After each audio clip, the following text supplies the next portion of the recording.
see my children. I think I hear my daughter calling out for me, but I can't find her. I have a little girl and a little boy. They are precious to me. Help me find them. This is a wicked place. They treat us like animals. I sleep on this naked floor in chains and handcuffs. They take off our clothes. They want to see our backs. They want to know how obedient we are based on our backs.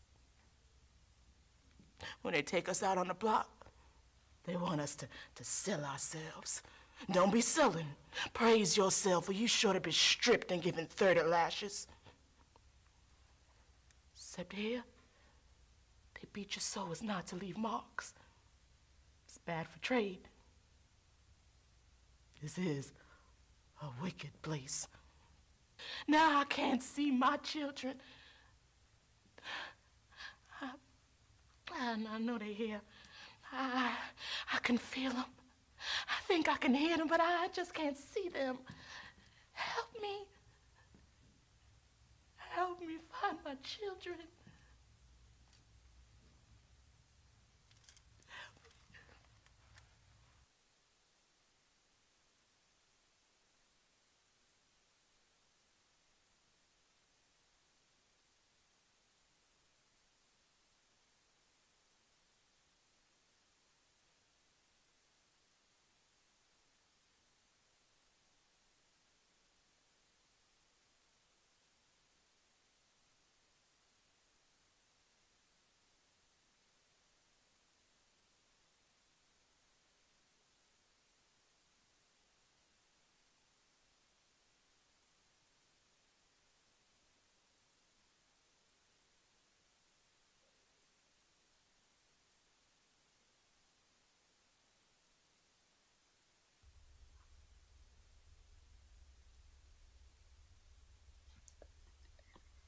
Mama?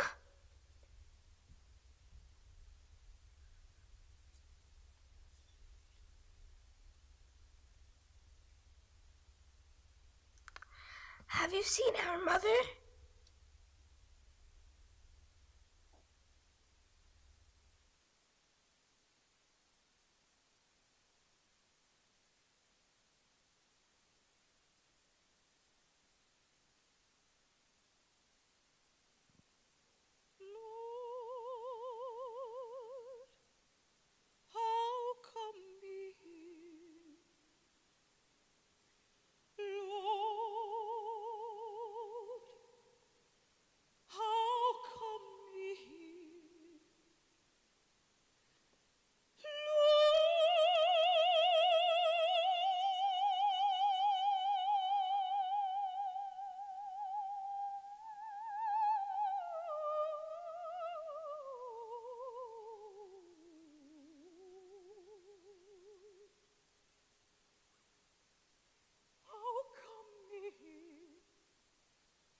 Never was born.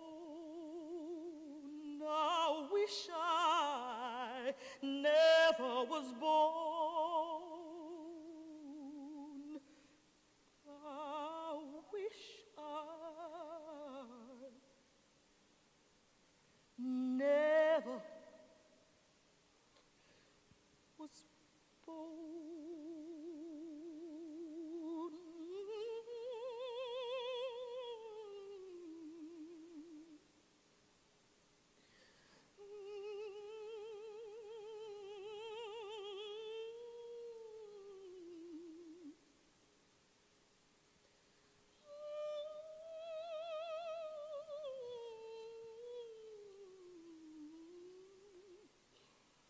Walk with me, Lord. Walk with me. Walk with me, Lord. Walk with me while I'm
stand.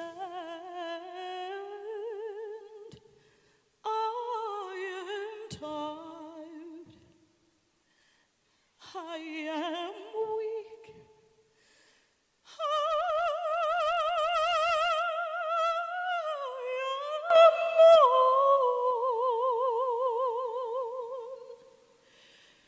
through the storm, through the night. Good evening. Michelle and I wish. To the light, take my hand, precious Lord, and lead me on. When my way grows drear, precious Lord, linger near. When my light is almost gone,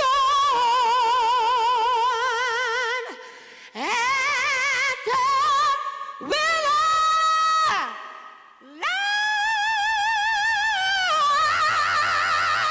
Lord, we stand. Guide my feet, hold my hand, and take my hand, precious Lord,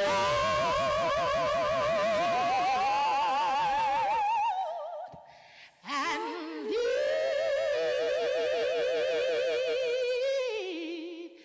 me home.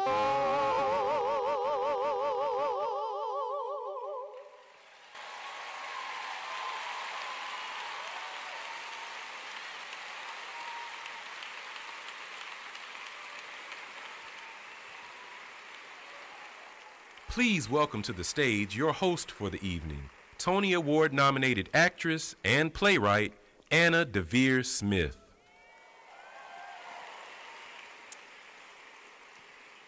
Please give another round of applause for Brandy Sutton and Crystal Rucker. What a breathtaking performance.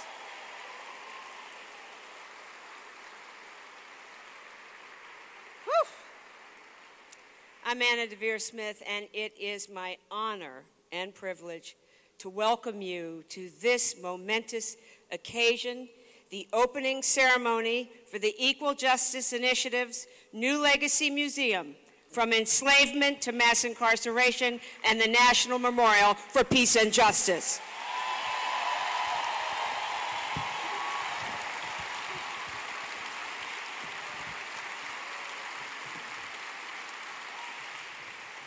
The Legacy Museum and Memorial provides a mirror to face some of the ugliness in this country's past. For there's no way we can heal until we first acknowledge and address our wounds.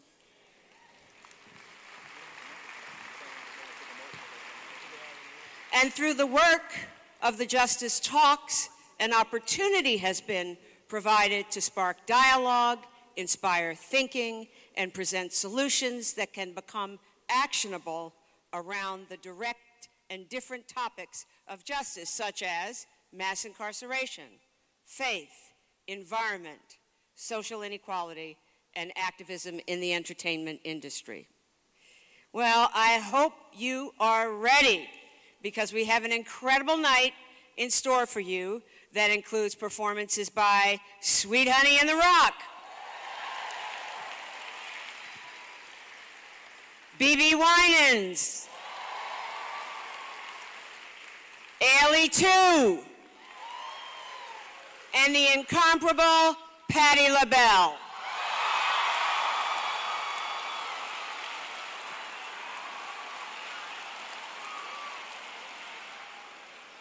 We will also be joined by Congressman John Lewis, co-founder of Partners in Health, Dr. Paul Farmer, and the very talented Ava DuVernay. But now, let's hear from someone who has made a tremendous impact in our community and in the world at large, my president, and yours, Barack Obama.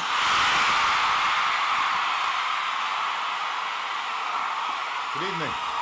Michelle and I wish we could be there with all of you for the opening of this remarkable new memorial and museum. The first national memorial to the victims of lynching and a museum to the agony of slavery. We often create monuments to pass down the tales and triumphs of the giants who led this country in one way or another. Less often do we tell the stories of the countless unknown others who built this nation just as much. That's certainly true when the stories are uncomfortable.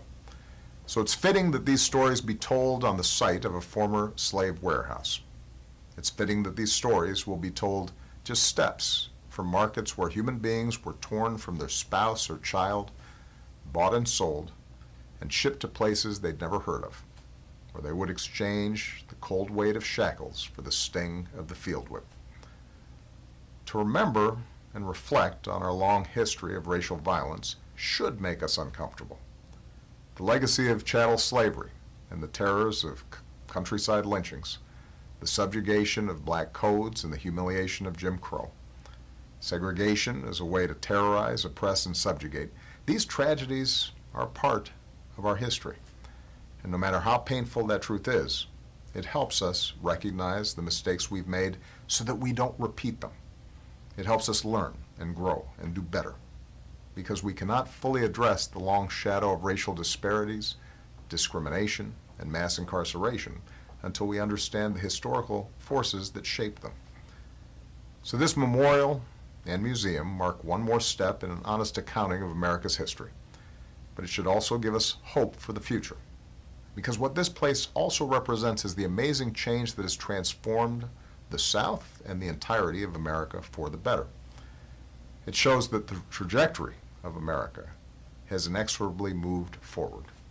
It validates the lofty principles of our founding, that through common effort, we, the people, can continually remake this nation to more closely align with our highest ideals. And that should inspire us all toward further progress. No museum or monument alone, of course, will eliminate hatred or diminish discrimination or ensure that justice is always colorblind. That is up to us, and whether we speak out and organize and vote until our values are fully reflected in our laws, our policies, and our communities. But this is a place worthy of reflection, a way station on our common journey to freedom. It's a place where we must bring our children and grandchildren, black and white alike, to learn the full story of ourselves and walk away better for it, mindful that our work is never done and determined to always do better, to bend that arc towards justice. Thank you.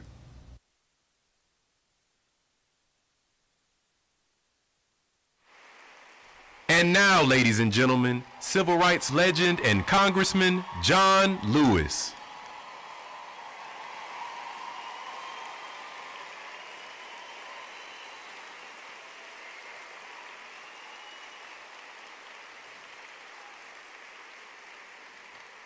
Good evening. Let me begin by thanking Bryan Stevenson and the Equal Justice for your good and great work. I'm honored to be with you tonight. Many of you know that I grew up not too far from here. I'm a native of Alabama. I was born in Pike County, outside of a little town called Troy. My parents were sharecroppers. They managed to save $300, and a man sold my family 110 acres of land. Our family still owns this land today. So that I can say tonight that it's good to be here. It is good to be home this evening.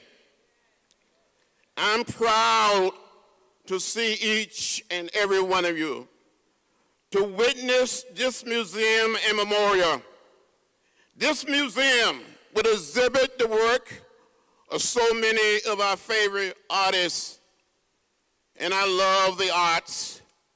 I've said on many occasions that without art, without music or writers, the civil rights movement would have been like a bird without wings. Artists like Sweet Honey and The Rock proved the anthems of the movement. They translated our feelings, our hurt, our pain. They recorded our words and help us to make progress with their paintings. The year before I was born, Billie Holiday recorded a song, Strange Fruits. Throughout my childhood, I had the song on my mind and in my heart. Some of you know what I'm talking about. You know this song. There was a teacher in New York who wrote Strange Fruit after he saw an exhibit about the lynching of two African-American men in Marion, Indiana. In 1930, a mob brutally murdered J. Thomas Shipp and Abraham Smith. These young men, like countless others, were denied the right to a trial by a jury. People across our country and around the world saw the picture of this mob attacking, but not a single person was tried for the crime that night. The hate-filled, bloodthirsty mob murdered these individuals. A teenager boy by the name of James Cameron, he managed to escape. The mob found him. They never served 1 year or 1 day for committing this crime that he did not commit. Upon his release, Mr. Cameron committed his life to truth, to justice, and reconciliation. It took the state of Indiana 63 years to pardon Mr. Cameron. To this day, James Cameron is the only known survivor of a lynch.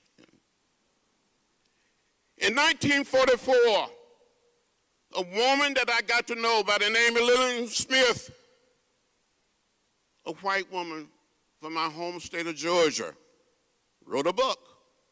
She called it Strange Fruit. It took the intervention of First Lady Eleanor Roosevelt for the United States Postal Service to allow people to mail this book. Strange Fruit told the story of our real life, the horror over the years. I got to know Lillian Smith. She was so passionate, progressive. She was so committed to civil rights. She wanted to do something about the evil. It was so vicious, it made many people sick. People think it was only men. But growing up there, she witnessed so many photographs of men and women hanging from trees.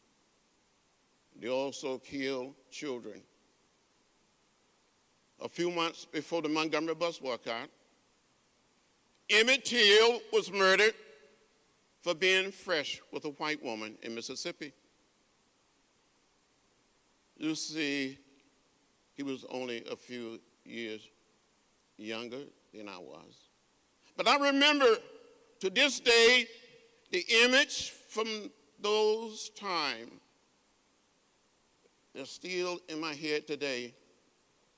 His face in that castle shocked the nation and inspired a generation, inspired a movement, a modern-day civil rights movement.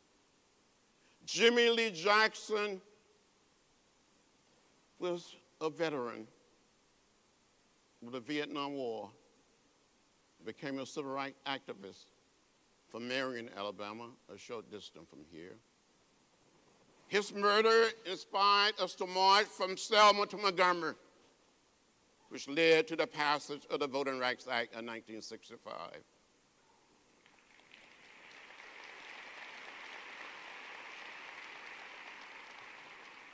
Some people may not know about Sammy Young, Jr. I knew Sammy Young, Jr. Another young veteran was a student at Tuskegee Institute. Sammy joined the Student Nonviolent Coordinating Committee from Selma to Montgomery March. He helped register voters during Freedom Summer in 1964 in Mississippi. When he was killed at a gas station in 1966, Sammy was only had been a student. He was murdered during the civil rights movement. Sammy killers walked free for decades while the families of this victim never saw justice, and they cried out for justice. Medgar Evers, James Chaney, Andy Goodman, and Mickey Schreiner, Harry and Harriet Moore, Viola Luzzo, their names 9 remember their sacrifice. This was my youth. This was our reality. Some people will argue that this is in the past, that we need to forget it. We can never, ever forget what happened to hundreds and thousands of people. Tell them to come and walk in my shoes. Each and every person must remember that slavery was the law of the land for 206 years. For another 100 years, segregation in some form or another in every corner of our country. It is true. In the 50 years since the Civil Rights Movement, we have made progress, but we still have a long way to go.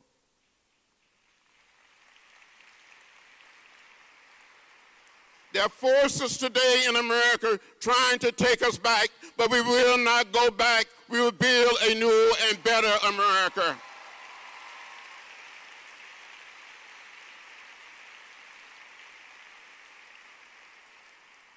Those who fail to understand this history are doomed to repeat it.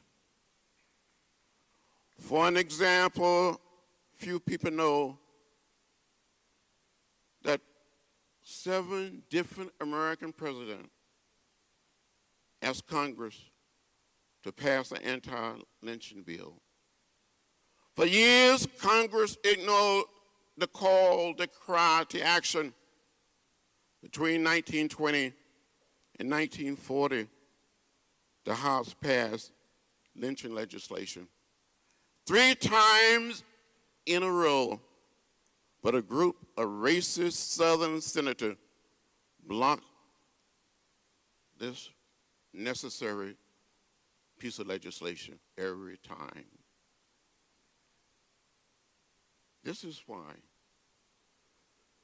the Senate had no choice but to apologize for the failure to end lynching in our nation. Today, public servants at every level of government must have an honest conversation of what we call an executive session with ourselves. Institutions that played a role in historic oppression of African Americans have a mission, an obligation, and a mandate to commit to truth and justice and move toward reconciliation. A few years ago, the nation passed an effort to pay tribute to our Dr. Martin Luther King Jr. He was my friend, my mentor, my leader, and my inspiration. Dr. King was assassinated, felt like something died in each and every one of us. But being here this evening give me hope. Give me hope that we will not go back. We will go forward and create the beloved community. We will redeem the soul of America and put an end to racial violence.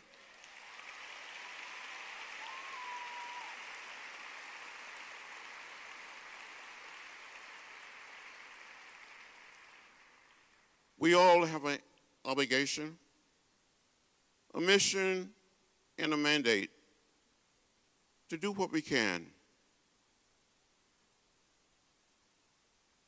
We must speak up for those who have been left out and left behind. We cannot afford to be silent. You know, during the 60s, I was arrested 40 times. And since I've been in Congress, another 5 times.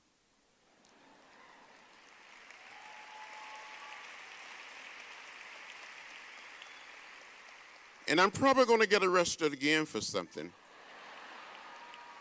My philosophy is very simple. When you see something that is not right, not fair, you have a moral obligation to stand up, do something, say something, and get in good trouble, necessary trouble.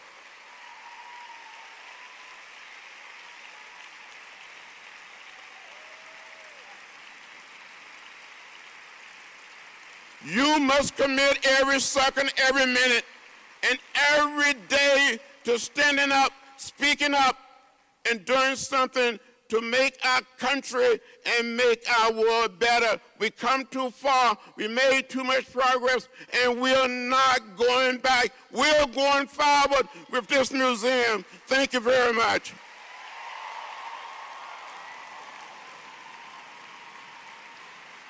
Please put your hands together for the internationally acclaimed ensemble, Sweet Honey in the Rock.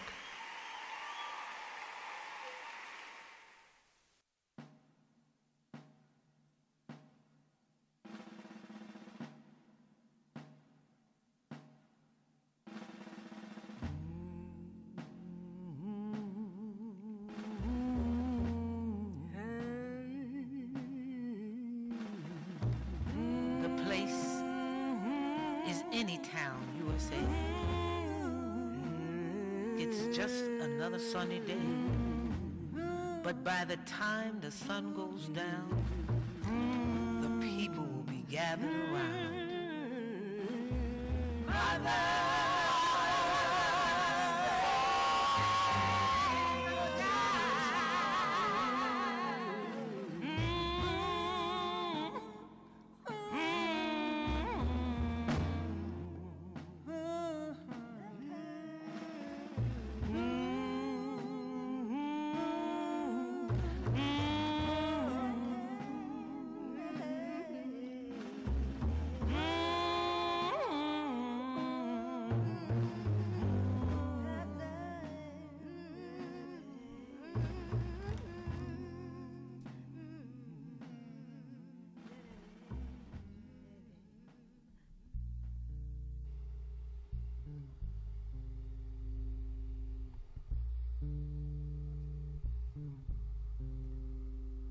When great trees fall, rocks on distant hills shudder. Lions hunker down in tall grasses, and even elephants lumber after safety. When great trees fall in forests, small things recoil into silence, their senses eroded beyond fear. When great souls die, the air around us becomes light, sterile. We breathe briefly. Our eyes briefly see with a hurtful clarity. Our memory, suddenly sharpened, gnaws on kind words unsaid, promised walks never taken. Great souls die, and our reality bound to them takes leave of us. Our souls, dependent upon their nurture, now shrink, wizened. Our minds, formed and informed by their radiance, fall away. We are not so much maddened as reduced to the unutterable ignorance of dark, cold caves. And when great souls die, after a period, peace blooms slowly and often irregularly. Space is filled with a kind of electric vibration. Our senses restored, never to be the same again, whisper to us. They existed. They existed. We can be,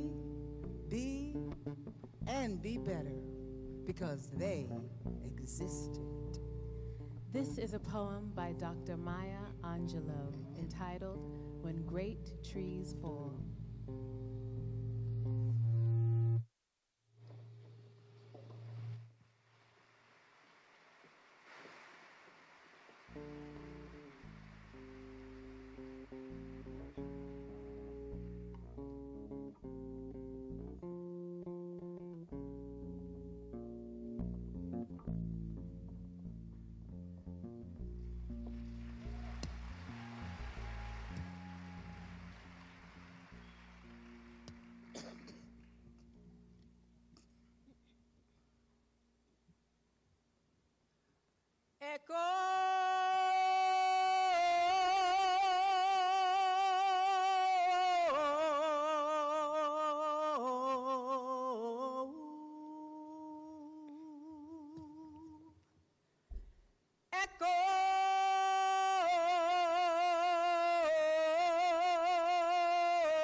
Just a few years ago, the sister you raped, it was just the other day. The babies you start each and every day.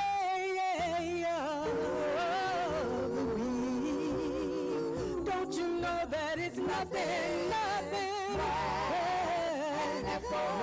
but an echo.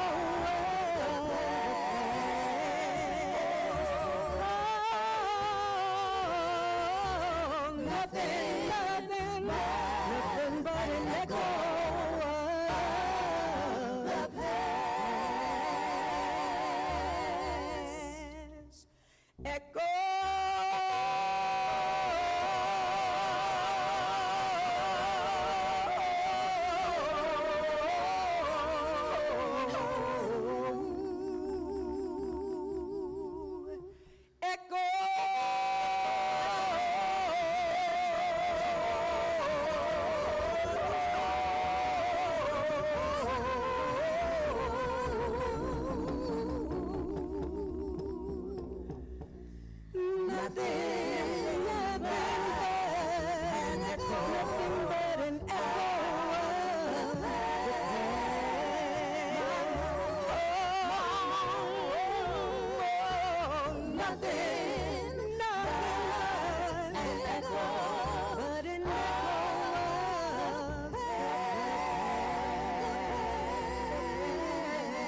Well, good evening.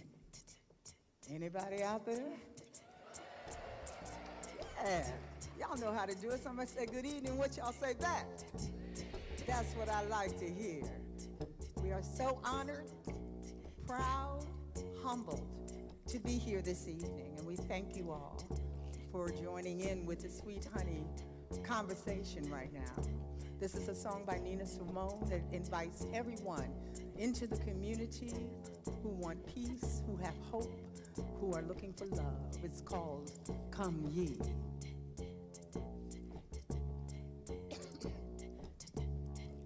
Come ye, ye who would have peace. Hear me, what I say now. Yeah. Come ye, ye who would have peace. It's time to learn how to pray. Come ye, ye who have no fear of what tomorrow brings down. Oh no, work together as we should, and fight to stay alive. Come ye, ye who would have love. It's time to take a stand now. Oh, yeah. Don't mind abuse, it must be paid for the love of your fellow man. Come ye, come ye, who would have a home, who would have peace, who would have love, yeah, who would have peace. Come ye, come ye, come ye, come ye, come ye.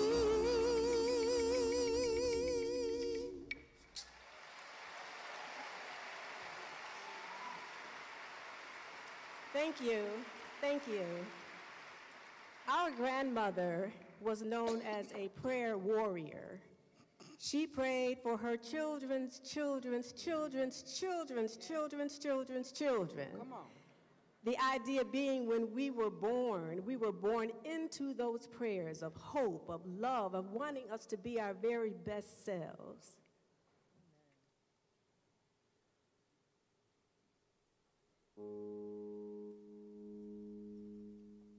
Somebody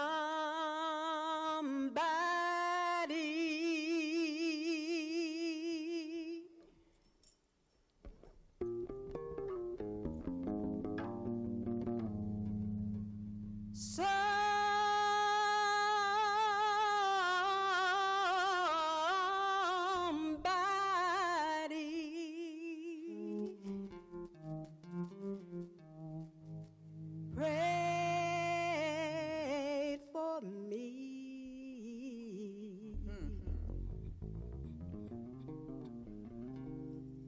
They had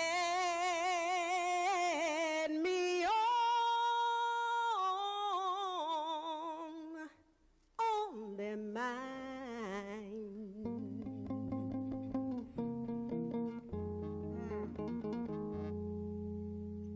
They took the time to pray for me. I'm so glad they prayed. Yes, I'm glad they prayed.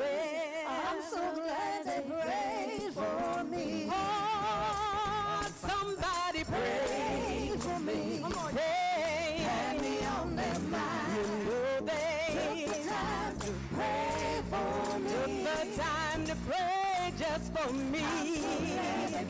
I'm so glad, so glad. I'm so glad they prayed for me. My mother, she prayed for me.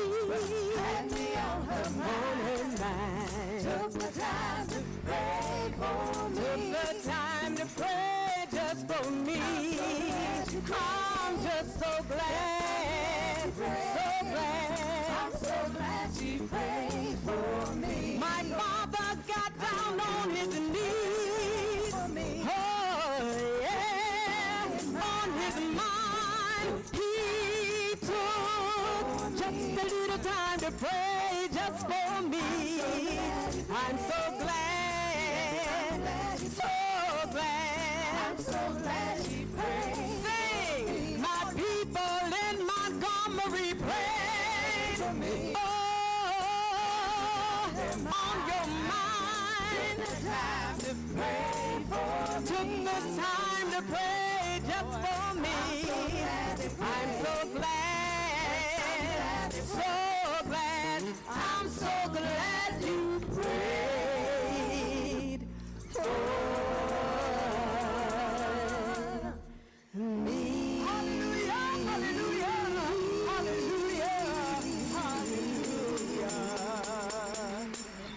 Yes.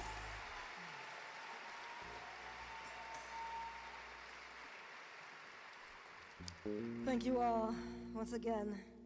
We are so honored to be here at this blessed event with all of you beautiful people of like minds and hearts and spirits. And you know, in the words of Ella Baker, we who believe in freedom cannot rest.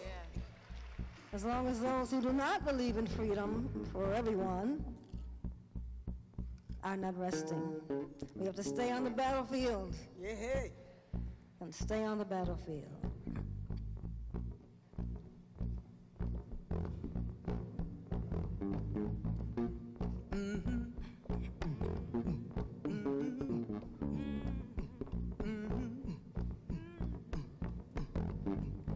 We shall not bow down to Racism, we shall not bow down to injustice, we shall not bow down to exploitation. Oh, what's he gonna do? I'm gonna stand. I'm gonna stand.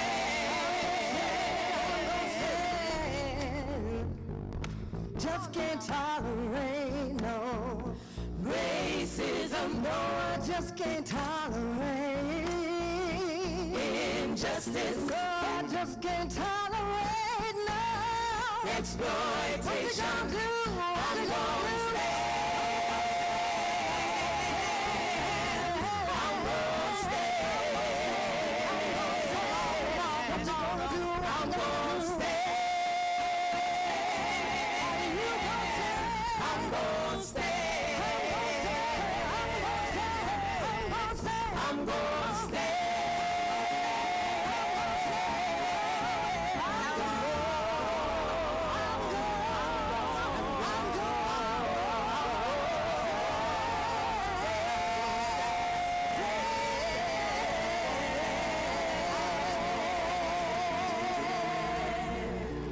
Yes! Thank you.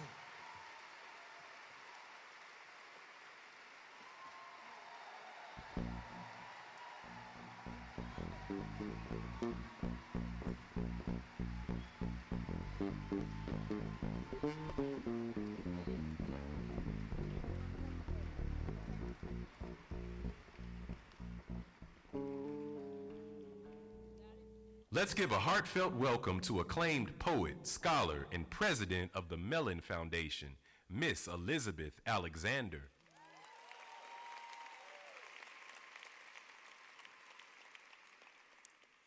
A sister friend who was an accomplished singer said to me once, it was not until I had to sing at my mother's funeral that I knew why I had song. It is the privilege of a lifetime to have had the opportunity to find words for this place and occasion, for my people, on behalf of my people, guided by generations, animated by ancestral insight, words made material on that hill in that grove of souls. And the poem is called Invocation. Equal Justice Initiative Lynching Memorial, Montgomery, Alabama, April 2018. The wind brings your names. We will never dissever your names, nor your shadows beneath each branch and tree.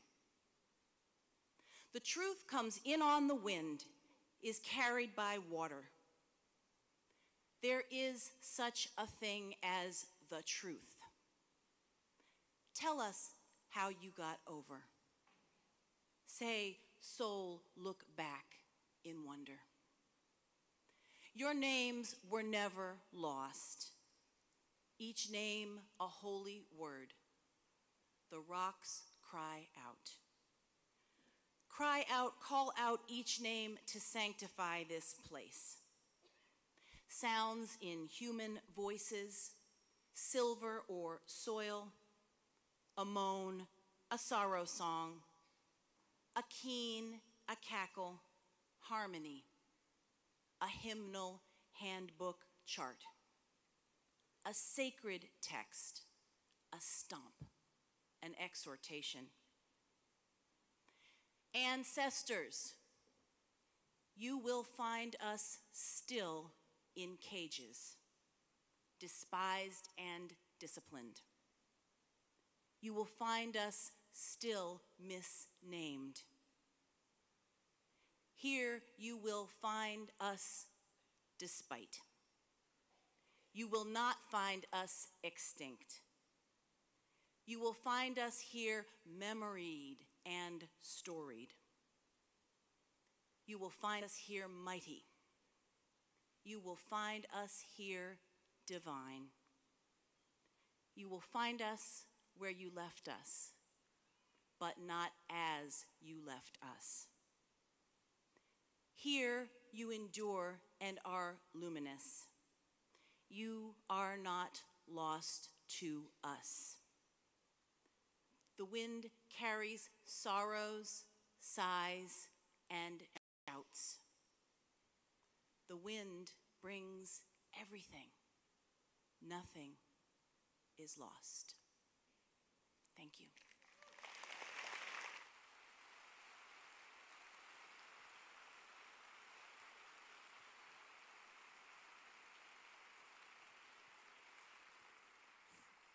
Thank you, Elizabeth. In 1937, a man named Abel Meeropol published a poem titled Bitter Fruit, which was written as a visceral response to Lawrence Beitler's photograph of the 1930 lynching of Thomas Shipp and Abram Smith. Meeropol later turned the poem into a protest song and renamed it Strange Fruit, a song that was famously recorded and performed by Billie Holiday. Last year, Andra Day collaborated with EJI and Google to produce a riveting remake of the song in honor of the Lynching in America interactive digital experience. Yesterday, she filmed a performance of the song within the interior of the new Peace and Justice Memorial, Friends and Family, Miss Andra Day.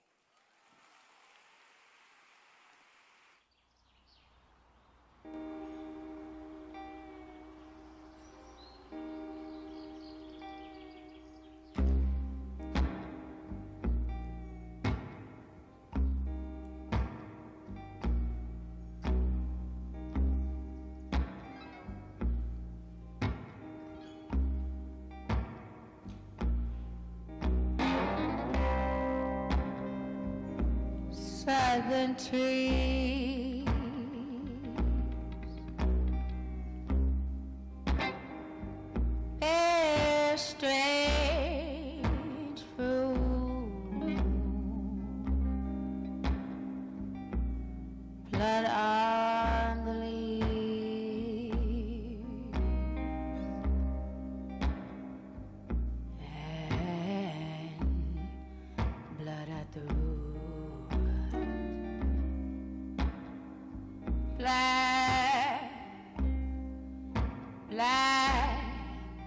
black bodies swinging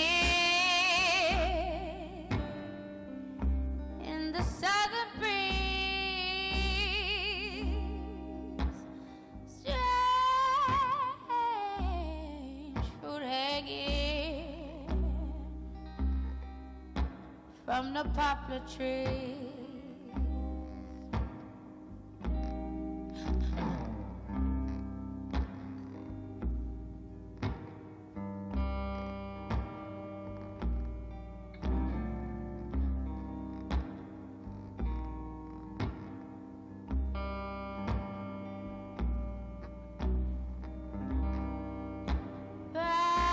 Pastoral scene of the gallant South,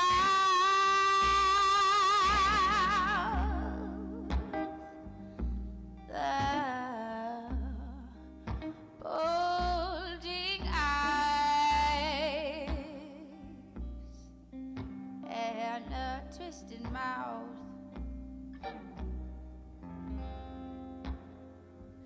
Scent of magnolia,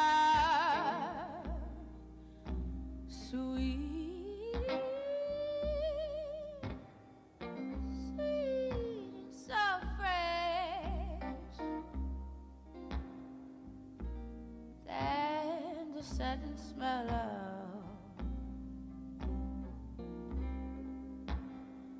burning flesh.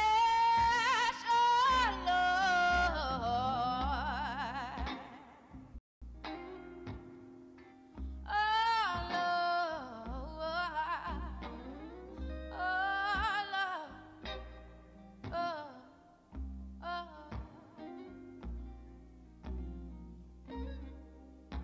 Here is a fruit for the crows to plow, for the rain to gather, for the wind to suck, for the sun to rise, for the tree to dry.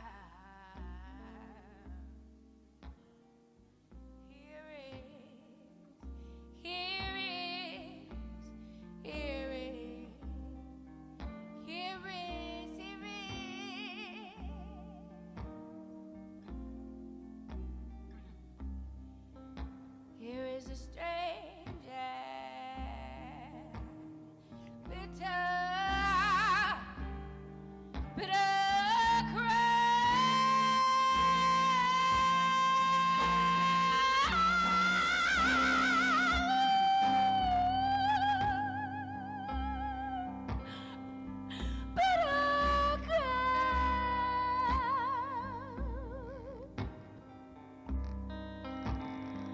There is a strange and bitter cry.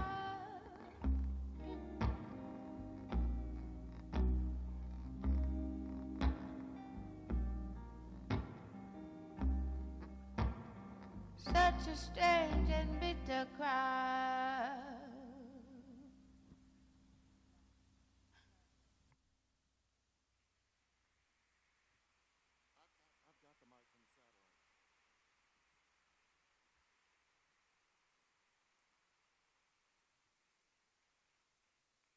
Good evening. Hi, I'm Ava DuVernay. So happy to be here with you tonight. Thrilled and grateful and overjoyed to be here with you in my father's birthplace, my father, Murray May, from Lowndes County, Alabama. Anybody here from Lowndes County, Alabama? It's a very specific part of Alabama, but whenever I come home, I feel gratitude to be connected to this place, and even more so today. And I hope that you can join me in just giving I think it should be a standing O for Bryan Stevenson and the beautiful team, the family at Equal Justice Initiative, wherever you are in the back doing work. We just want to thank you, Bryan Stevenson, and every staff member, every team member who's worked so hard to make this happen. We thank you, wherever you are. Thank you. Thank you. Thank you. So tonight, Equal Justice Initiative has put together this beautiful evening, the synthesis of art and justice, and we wanted to share with you some words by Toni Morrison, instruction and guidance to Black artists. She said, "Free, dedicated artists reveal a singularly important thing, that racism was and is not only a public mark of ignorance, it was and is a monumental fraud. Racism was never the issue. Profit and money always was. The threat was always jobs, land, or money. When you really want to take away, to oppress, to prevent, you have to have a reason for despising your victim. Racism was always a con game that sucked all the strength from the victim. It's the red flag that's danced before the head of a bull. Its purpose is only to distract, to keep the bull's mind away from his power and his energy, to keep it focused on anything but his own business. Its hoped-for consequence is to define Black people as a reaction to white presence, as opposed to being in harmony with it. Nobody really thought that Black people were inferior. They only hoped that we would behave that way. They only hoped that Black people would hear it and weep or kill or resign or become ill. They never thought Black people were lazy, ever. Not only because we did all the work, but they certainly hoped that we would never try to fill our ambitions. It's important to know what we're really talking about when we discuss racism, and to know the very serious function of it, which is distraction. It keeps us all from doing our work. It keeps Black people explaining over and over our very reason for being. It may very well be left to artists to grapple with this fact, this distraction, for art focuses on a single grain of rice, on the tree-shaped scar, and the names of people shipped, not only the number. And to the artist, one can only say, please do not be confused. I urge you to be careful, for there is a deadly prison, a prison that is erected when one spends one's life fighting phantoms, concentrating on myths, and explaining over and over your language, your lifestyle, your habits, your very existence. Racial ignorance is a prison from which there is no escape because there are no doors. Those who dwell in racism are in prisons of their own construction. Their ignorance and stunted emotional growth boggles the mind. But the artist knows that we are human, and those who love art know that we are human. If you look at the world as one long, brutal game, you bump into another mystery, and that's the mystery of the tree-shaped scar, because there seems to be something called grace. There seems to be such a thing called beauty, and there is such a thing as harmony, all of which are wholly free and available to us. Our mission is to find it. Thank you. Thank you so much. Thank you, Toni Morrison. Now, from the world-renowned Alvin Ailey Dance Theater, please welcome the spectacular Ailey 2 performing an excerpt from Revelations, Wade in the Water.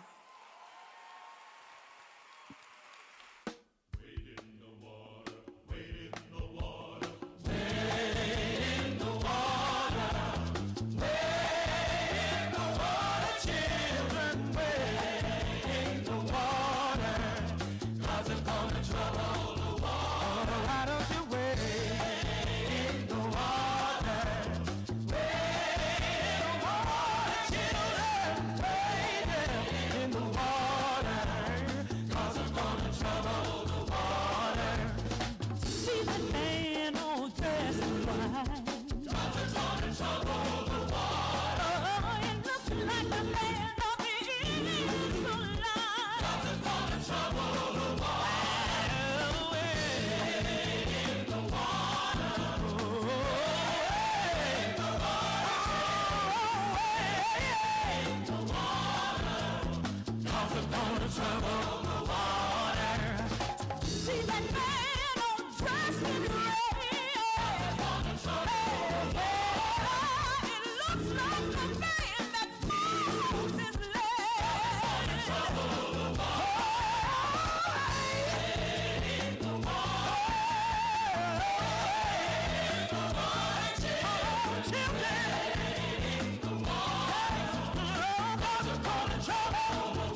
Please welcome anthropologist, physician, and humanitarian, Dr. Paul Farmer. Thank you. There's supposed to be my little speech up there.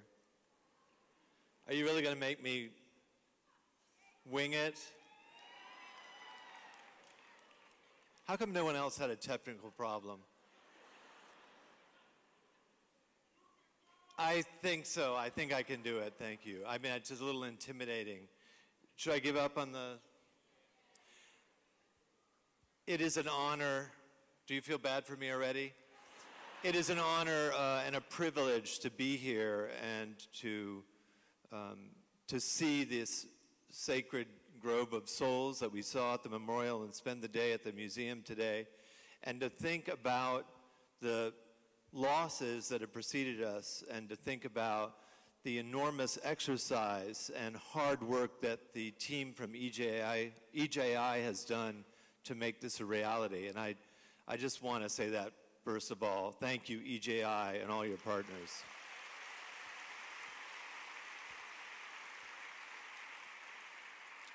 The struggle for EJI, now I'm getting into it, has been, I'm a doctor, by the way, a medical professor, but the struggle for EJI is well known to many of us. First of all, many of them are lawyers, lawyers' assistants, researchers.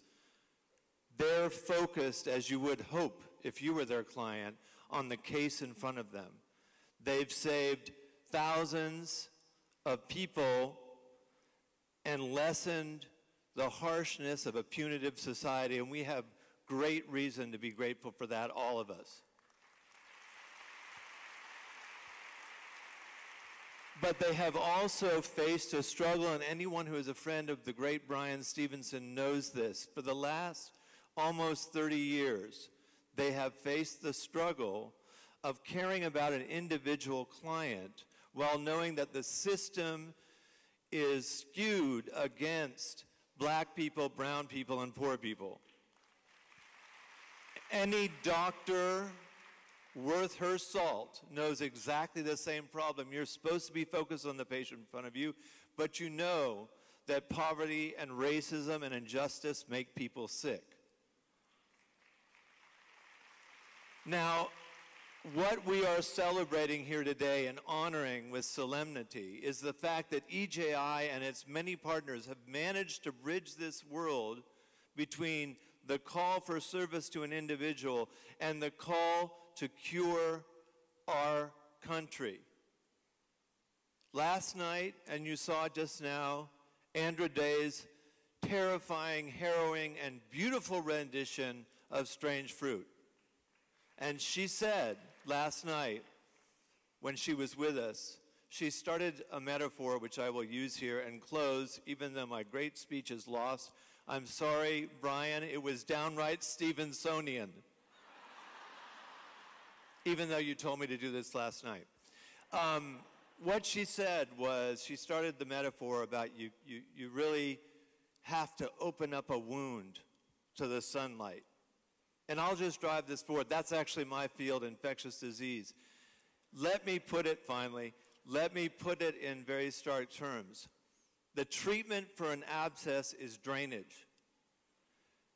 These are not extraordinary measures. That is the treatment. The treatment for our ills as a nation is to acknowledge the history that we have hidden away far too long.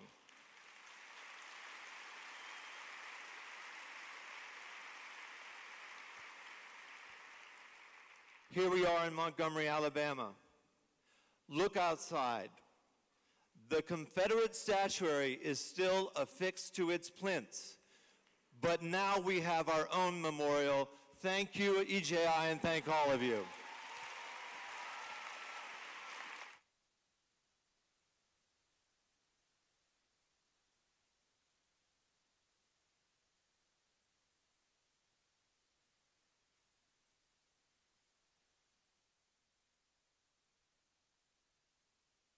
Once again, the Equal Justice Initiative's Executive Director, Mr. Bryan Stevenson.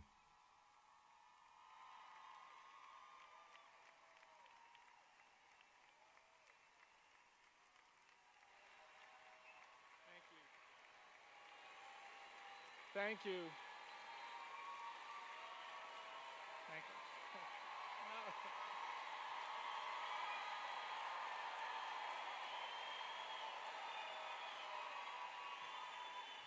Thank you. Thank you. Thank you. Thank you. Thank you. Thank you. I have been crying all week, and you're not helping me. You're not helping me at all. It is such a wonderful moment for all of us at EJI to be in this space, to welcome you to this incredible week for us. We're so honored that people in this community, people in this country, heard our call to change the landscape, to change the narrative, to do something disruptive to the silence that has condemned so many of us to live with this hatred and bigotry and discrimination that infects all of the places where we go. We are not free in America. We are burdened by a history of racial inequality. It's created a kind of smog in the air. And we breathe it in, and it makes us sick, and we don't do the things we're supposed to do. And we believe at EJI that we've got to do something about that. Paul's metaphor is a powerful one. We've got to create a treatment. As we had this idea to create a museum, a narrative museum that talks honestly about the legacy of slavery, that talks honestly about the burden of lynching, that talks honestly about the scars created by segregation, that exposes the manifestation of that history in our current system of mass incarceration and over-criminalization. We had this idea that we could maybe lift up something that honors the unnamed victims of terrorism and lynching that continue to shadow this landscape. And we weren't sure we could do it. We weren't even persuaded it was possible. But because we believe things we haven't seen, because we are surrounded by people who lift us up, we are here tonight because this dream has become a reality, and you have made it a reality by your contributions, by your presence, by your prayers, by your support. And more than anything, I just want to thank you for being with us, for supporting us, for making this real. There are some really challenging things when you're trying to do a memorial. You've got to have the right partners, you've got to find the right artists, and I've had the opportunity to acknowledge many of those partners and artists, but the one thing I haven't acknowledged, you can't build a memorial without workers, without women and men who go to a place and put shovels in the soil and take hammers on screws and do the difficult work. And tonight, I want to thank the builders who helped us create these institutions, the construction companies, the subcontractors, all of those people. I want my friends from Doster Construction to stand because you helped us make this memorial real. I want my friends from Russell Construction to stand. I want the Dorsey architect firm to stand. I want all the subcontractors that help us make this to stand. And we want to thank you for your labor because we cannot do justice without labor.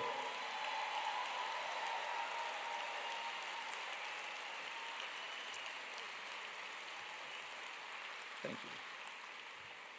I also have to thank a loving, supportive, encouraging community right here in Montgomery, Alabama. There are people in this city who encouraged us, who affirmed us, who helped us, who prayed with us, and I want to particularly thank the people who live on Mildred Street, the people who live on Holcomb Street, the people who live on Clayton Street, the people who live on Caroline Street, our neighbors. I want to thank Reverend Kathy McFadden, the pastor of Old Ship Zion AME Church. All of my beloved community neighbors, please stand so we can thank you for being a community that helps us.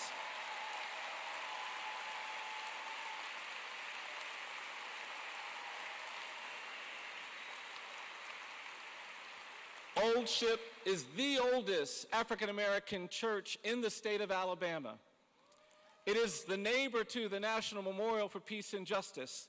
And I'm going to probably get in trouble because there are a lot of people here tonight, and it's a wonderful church. It's not that big, but I'm going to get in trouble because on Sunday at 3 o'clock, we're going to have a community remembrance service at Old Ship Zion AME Church. And Reverend McFadden, I'm inviting everybody here to be at church on Sunday at 3 o'clock.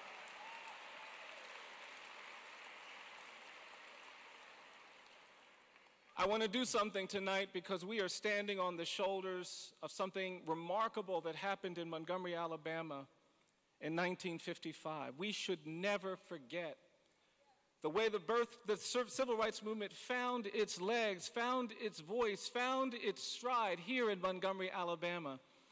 And there's an important story, and I'm so concerned that we not forget this story. We want to tell the story one more time because a lot of people don't know it. And tonight I want us to reflect and think about the extraordinary Montgomery bus boycott and the way it did, what it did for this nation. Please take a look at this film. The Montgomery bus boycott is, if there's any one point you can consider as the beginning of the modern civil rights movement, it was with Montgomery. There was a man named E.D. Nixon, and he was always looking for lawyers to represent African Americans, and there were no African American lawyers there then. So while a teenager, I made a personal, private, secret commitment. I was gonna enroll in somebody's law school someplace because I intended to come back to Alabama, become a lawyer, and destroy everything segregated I could find. Many of our people were being mistreated on buses. There was one man who had some type of altercation on the buses, and he was killed as a result of that altercation. Claudette Carvin, 15-year-old girl, on March the 2nd, 1955, Claudette was coming back from school, and on that particular day, there were more white people getting on this bus than usual, and there were black students who were sitting, not the first 10 seats, but one of the others, and the driver asked them to get up. The 3 other students got up. Claudette did not. But she said, well, I paid my fare just like the white people, and I think I have a constitutional right to sit here. And she didn't get up. The result was she was arrested, literally drug off the bus. Joanne Robinson had an experience back in 1948 herself on the bus. So when she heard about Claudette, the Women's Political Council, of which Joanne Robinson is now chair, they were going to keep a record of all of the incidents that occurred on the buses.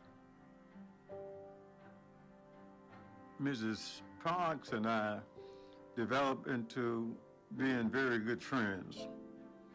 We talked about the problems on the buses.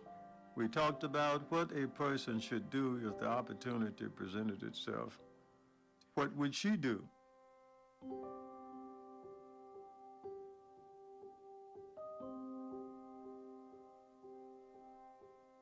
I wasn't worried about her case because I knew I was going to raise the issue about they were trying to enforce segregation. I knew the judge was not going to accept it, but the process will be started. Now go over to Joanne Robinson. She lives across town. How can we get the people to stay off of the buses on the day Mrs. Parks' trial take place? And it is now Thursday evening, and you're talking about Monday morning. She said, well, Fred, I'm going to go and make a leaflet. I said, but you know, we need to be prepared to have a spokesman who will be able to speak to the people and keep them energized so that they can stay off of the bus and show they did it one day, and if we did it one day, we can continue to do it. Joanne said, well, my pastor, Martin Luther King Jr., haven't been here long. He can move people with words.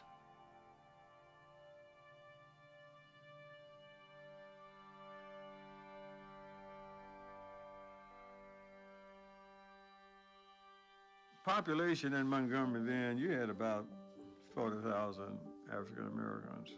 These people had to get to work, they had to get to school, and very few of them had cars. The immediate thing was those people who could walk.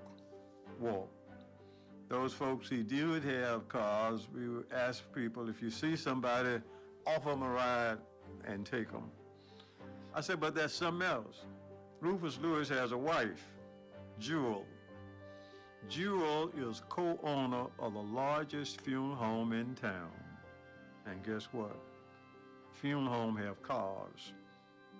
We had developed a transportation system that had lasted for, 382 days.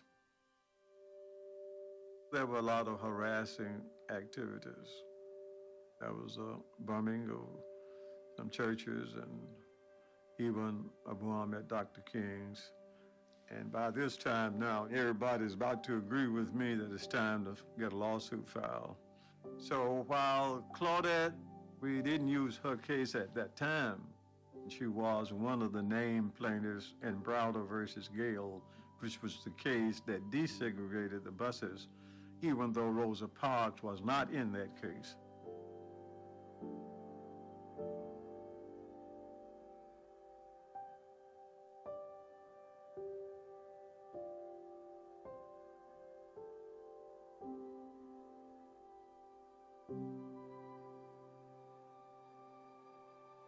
The Montgomery bus boycott took the work of a whole lot of people. These people whose faces never appear on television, you never see them in the media, but they are the ones who made it possible so that many people can enjoy the rights which they enjoy now and don't realize why they are where they are. The matter of destroying segregation is a hard way to go. While we've made some progress, the struggle has not ended. I just left the office a few moments ago and I'm going back now to finish doing some things that has to be done. So it's an ongoing process.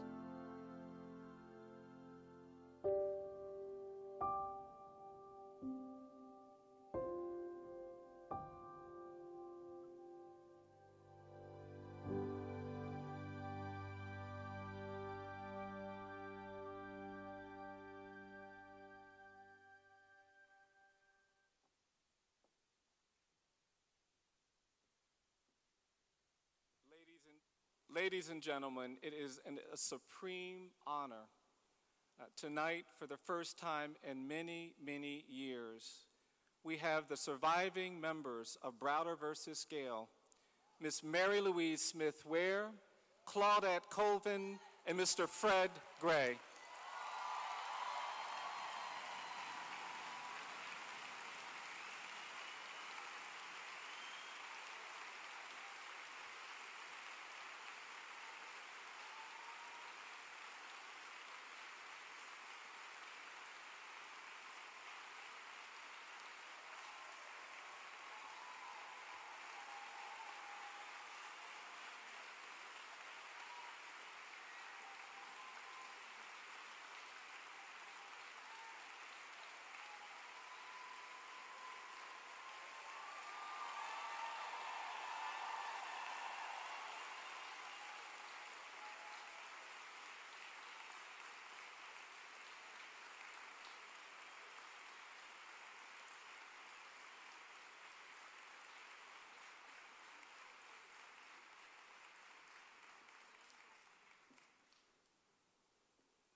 I just want to say personally to Mr. Fred Gray, who welcomed me when I moved to Montgomery as a young lawyer, who wrapped his arms around me, who taught me, who mentored me, who helped me understand the importance of civil rights, how much we value you, how much we respect you, how much we love you for what you have done for this country.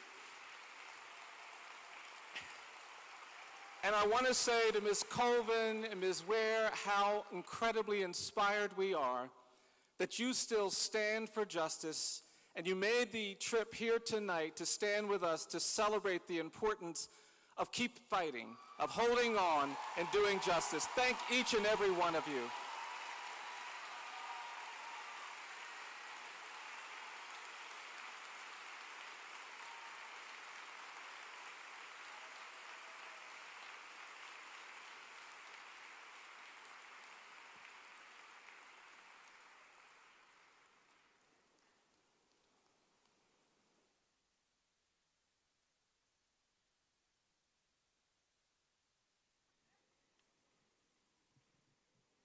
Please welcome Emmy Award-winning actress Alfre Woodard.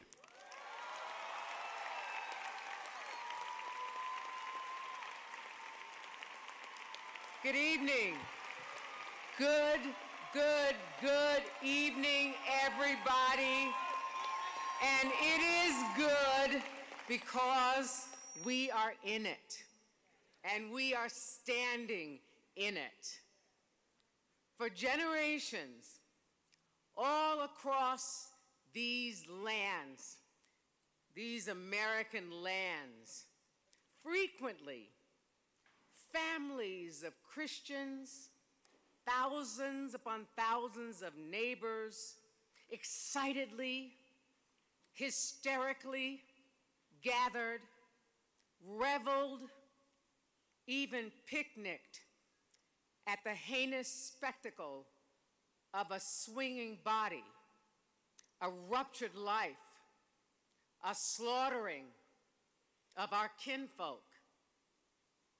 Some even left with pieces of the human being, trophies from the kill. This week, I came to the sacred space created by the Equal Justice Initiative to keep company with the memory of those who were condemned to this horrific, undignified crossing because their skin was one of the many shades of black, and their hair in the many turns of curl. I wanted to have my presence be an active commitment to them that they will never be forgotten and that they will never be alone again. In this generation, I wanted to come and stand with you all, to stand in this glorious gathering, to be our kind of witness, bringing blessings and recognition and healing to the cherished brothers, sons, fathers, uncles, sweet, sweet daughters, and oh my, the many mamas who were ripped from this earth alone and in a fit of terror. I came to this space today with my knee bent and my head bowed, my full heart open. I am so grateful to you, Bryan, for the work that you do in this hour to save us from our collective sin of ritualized murder. It is not surprising that your journey has led you and you have led us to this moment.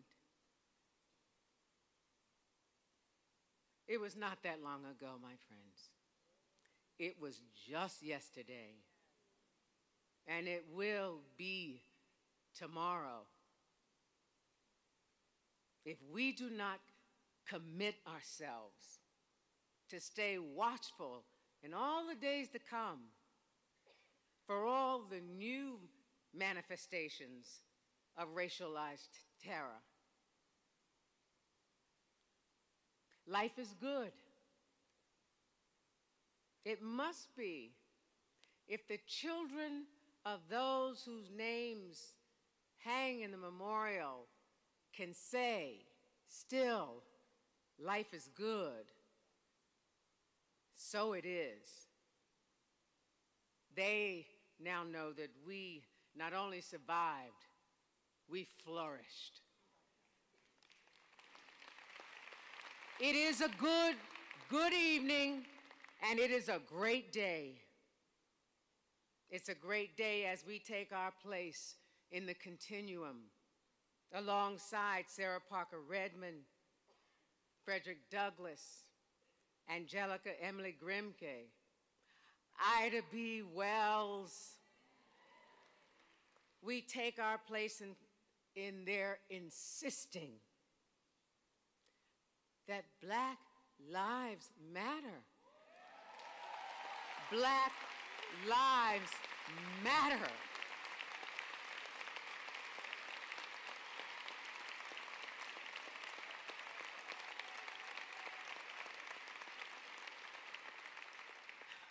I intend to live free and to protect your right and your children's right to live free.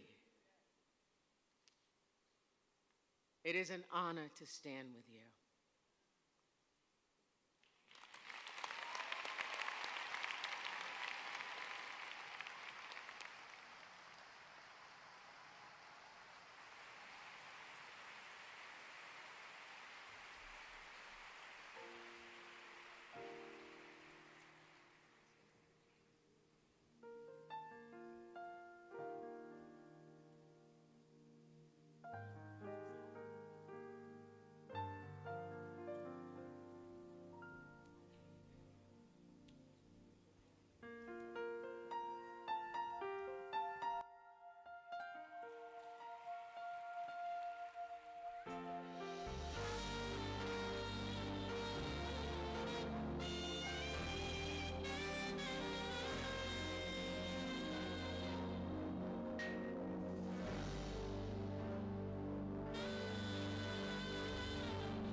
What do you do when the world says you're through? You're standing in the dark. What do you say when hope fades away and you're left with a broken heart? Where do you find the strength you need to answer the call? Well, the place to begin is at the fall. Where do you go when there's nowhere to go? Wondering how you're gonna live. What do you feel when it all seems surreal and there's nothing more to give? Who do you call when the chips are down and you face your fears alone? That's when you reach down inside and become strong. And I can achieve what seems impossible. I can, 'cause I'm a believer that I can. If given the chance, I'll seize the opportunity, 'cause I'm someone who believes that I can.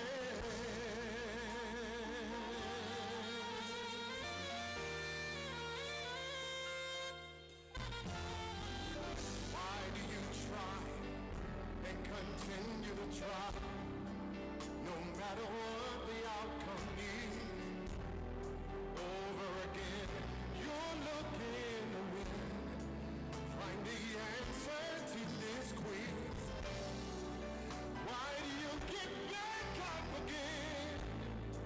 Spite of how hard the fall, will you find out who you are through it all? And I can.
can.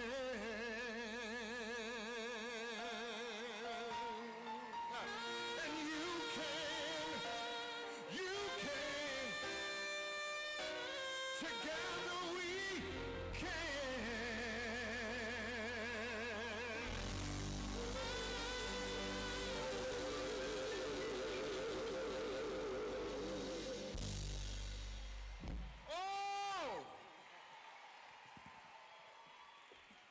I want you to know I might as well apologize right now, because I'm getting ready to have me a good time. Because see, when I think of the goodness of Jesus, oh, and all that he's done for me, any witnesses in the building tonight? Oh, yes. Bryan Stevenson, I honor you. I honor everybody that has worked together to put this unbelievable, amazing museum and legacy together. I have to come back and just spend a week. I just want to sit here. I don't want to sing nothing. I just want to walk in.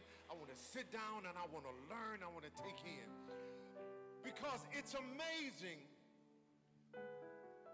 that in the trial and in the trouble, I found that God is right there. Even when you can't see him, he's right there. Even when things are going wrong, he's right there. And he told me, he promised me that in the day of trouble, all I had to do was call on him, and he would be right there. There's a song I wrote called He Promised Me. Tells the story. He promised me he will. He promised me he will. And I believe he will. Yes, I believe he will. Hey, and he promised me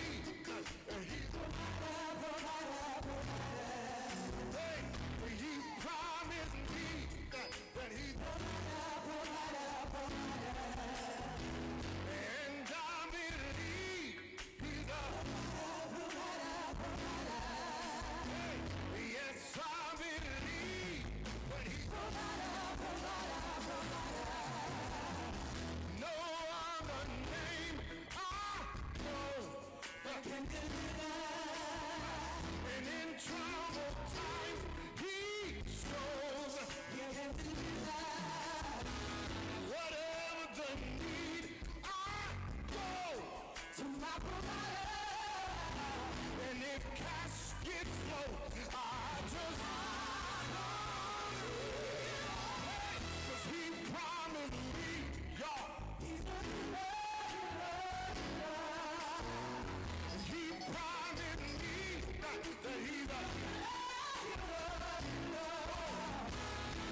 B.B. Winans, he warned me. He said, now, Bryan, if I come to Montgomery, I'm not going to sing. He said, I'm going to sing.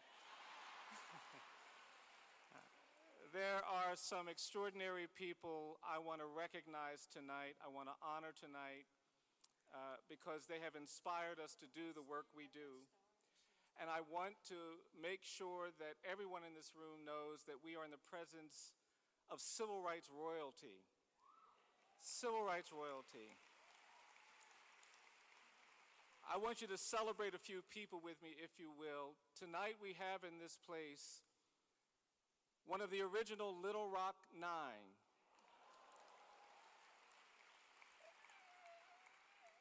At the age of 15, Elizabeth Eckford joined the Little Rock Nine, and she walked through a crowd of white students who taunted her, who hated her, who threw things at her. An iconic photograph was taken of this young, poised, beautiful woman walking with dignity and pride, surrounded by hate and anguish. She made her way to the door of Central High School, and the governor of Arkansas had called out the National Guardsmen to block her entrance. She ended up being chased by the mob. She wasn't able to finish at that high school because the governor of Arkansas closed all the public schools in Arkansas rather than have integration.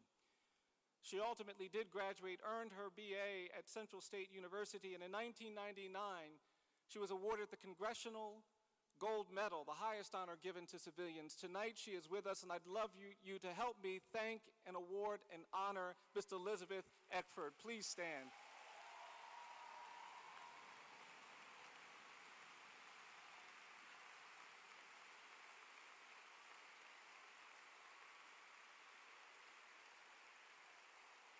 He was one of the freedom riders who came to Montgomery, Alabama.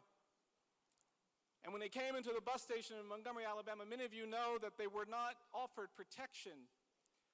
And Bernard Lafayette was one of those who were beaten and brutalized here in Montgomery, but he didn't let the brutality of that moment stop him. He actually got more engaged in nonviolence and social justice work. He joined Dr. King. He was one of the organizers of the Poor People's Campaign in 1968, and today he is one of the world's leading advocates teaching nonviolence all over the globe. He works with us at EJI. Dr. Bernard Lafayette, would you please stand so we can thank you for all of the great work that you do.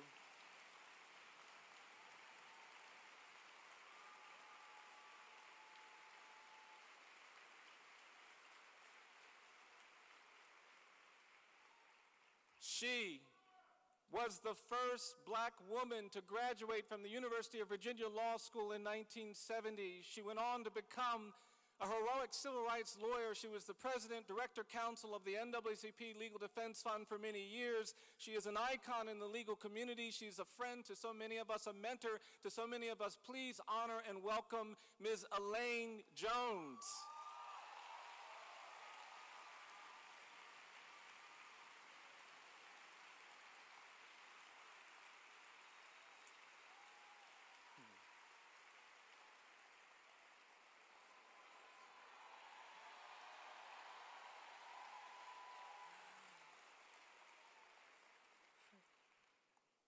In 1965, during the Selma to Montgomery March, young people joined, and an inspiring young woman, a motivated young woman, said, "I'm going to march with those protesters." And Ruby Sales went to Selma, Alabama, and she was on her way back when a group of white men attacked her and a young white seminarian. And this man pulled out a gun, and he pulled the trigger to shoot and kill Ruby Sales, and that young minister jumped in front of her and was slain instead. Ruby had to hide. She had to recover from the trauma of that. It was so heartbreaking and devastating to see her friend murdered in front of her. She didn't talk for months. They prosecuted this man, and she finally found the courage to go into the courtroom and do what very few black people were willing to do, testify against this young white man in court. Didn't matter, he was acquitted, never served a day in jail, and it motivated Ruby Sales to spend the rest of her life as a voice for change, as a human rights advocate, and she goes all around the world teaching people how you have to stand up, how you have to fight, how you have to be strong, and she has taught all of us at EJI, and I'm so honored, Ms. Sales, that you are with us tonight. Please join me in thanking and welcoming and honoring Ruby Sales.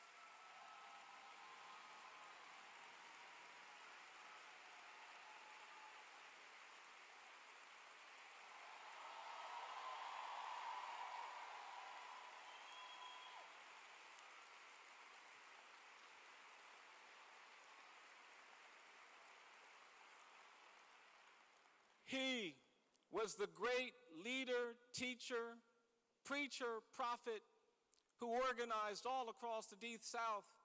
He didn't want a lot of people to know his name. He just wanted to get in there and do the work, but he became one of the most effective organizers in the 1960s. He had this way about him of disarming people around him. He was deeply committed to nonviolence, and in that legendary film, Eyes on the Prize, you can see his face bloodied, and he is still preaching love and nonviolence. I had the great privilege of meeting him when I was a young lawyer. We did some things together. He has mentored and taught me. He has modeled for me, and I am so thrilled to have this extraordinary man who Dr. Martin Luther King said was one of the greatest preachers to ever live. Dr. C.T. Vivian is with us tonight.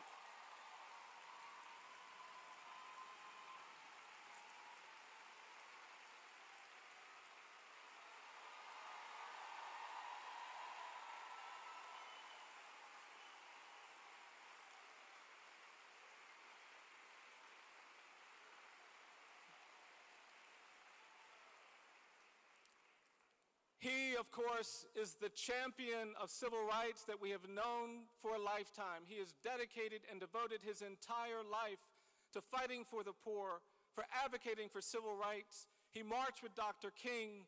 He was with Dr. King on that dreadful day 50 years ago when we lost our beloved King. But he didn't let that slow him down. He organized Operation Push. He went to Chicago and began pushing and claiming and fighting for freedom. He ran for president long before a lot of other people ran for president. He made his voice known. He is my friend and mentor. He is the extraordinary Reverend Jesse Jackson.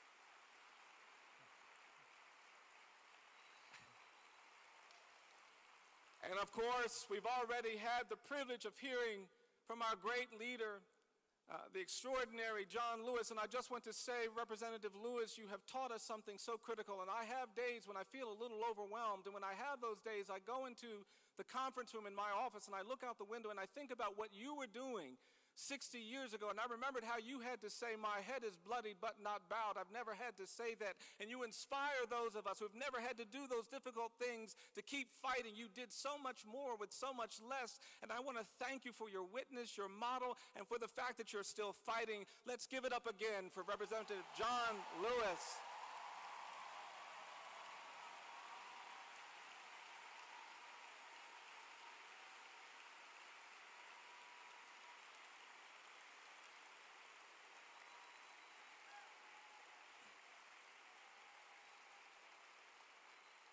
And there are other people in this room who were freedom riders who sat in, who protested, who marched. And I want anybody in this place who protested, marched, sat in, got on the bus for freedom in the 1950s and 60s to just stand so we can honor and thank you for your witness.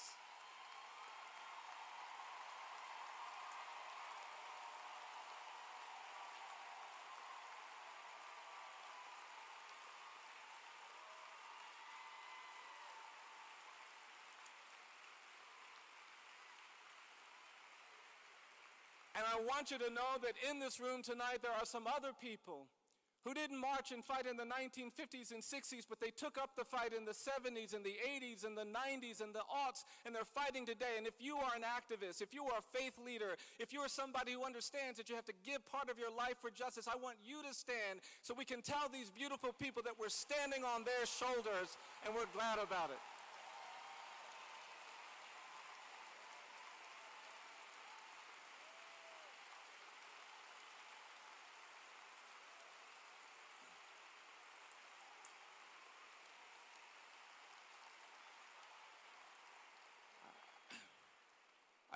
I just want to share something with you before we close tonight with the amazing Patti LaBelle. I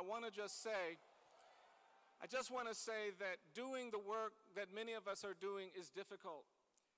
And even though we've had a glorious time tonight, we've had a glorious time this week, I don't want to leave this place without reminding each and every one of you that if we want to create more justice, if we want to create more opportunity, if we want to end racial bigotry, if we want things to really change, we're going to have to be willing to do things that are uncomfortable. We cannot make justice happen by only doing the things that are comfortable and convenient. These beautiful men and women who we've honored tonight, Fred Gray and Reverend Jackson and Reverend Vivian and Ruby Sales, they did inconvenient things, they did dangerous things, they did uncomfortable things because they know that justice doesn't come when you only wait for the convenient and comfortable.